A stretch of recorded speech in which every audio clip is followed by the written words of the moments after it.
Ano ba ang nangyari sa ating bayan? Laman ng pahayagan ay puro patayan. Buhay na nasayang, walang hustisya. Sino ba ang sisisihin kung hindi siya?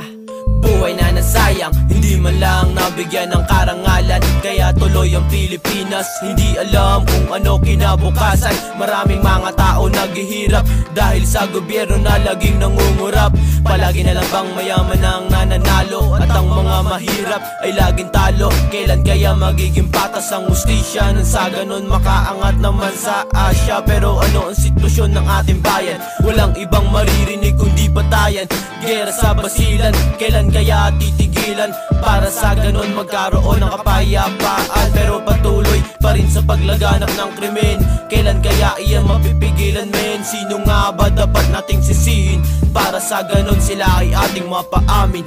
Alang-alang sa bayan natin. Ano ba nangyari sa ating bayan? Mga tao'y naghihirap magkaroon ng karangalan. Kaya ngayon napapaisip lang ang kanilang kalagayan. Hindi naman natin alam kung sino may kasalanan. Sino ba dapat talagang hatulan? Buhay na nasayang, dapat parusahan. Hindi ko lubos maisip na lahat ay nagkasala. Hindi mabigyang hustisya at hindi makakalaya. Kailan ba mababago ang ating kultura? Sa haba ng distansya kanina lang tayo muli aasa. Ikaw ang nagumpisa, ikaw rin sana magtapos. Binigay ko lahat, masabi ko lang kahit ako'y paus. Iyong hinamak, sinama mo lahat para lang sila makatapak. At ikaw ang pasimuno, kaya lahat sumuko. Lahat ay napasuko sa mga hindi dapat gawin. Kaya sino sisisihin kundi ikaw din, Ano ba ang nangyari sa ating bayan? Lagi na lang nasa isipan kung anong pupuntahan ng ating bansa. Kung merong laging napapaslang dun malapit sa Sulu, madami rong barilan, umuulan ng bala dun rin sa basilan. Dapat nang tigilan, walang katahimikan kasi puro palusot ang mga nasa Malacanang. Pero amoy ang bulok sa mga pahayagan. Aking kababayan, ako ay nagtataka, ang pera ng Pinas saan nga ba napupunta?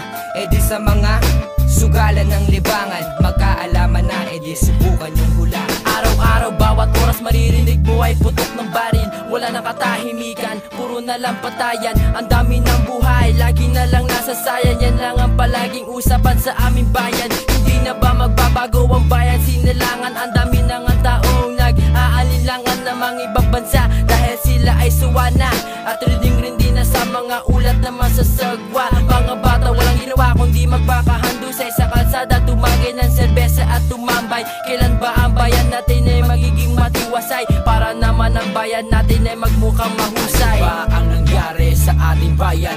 Laman ng pahayagan ay puro patayan.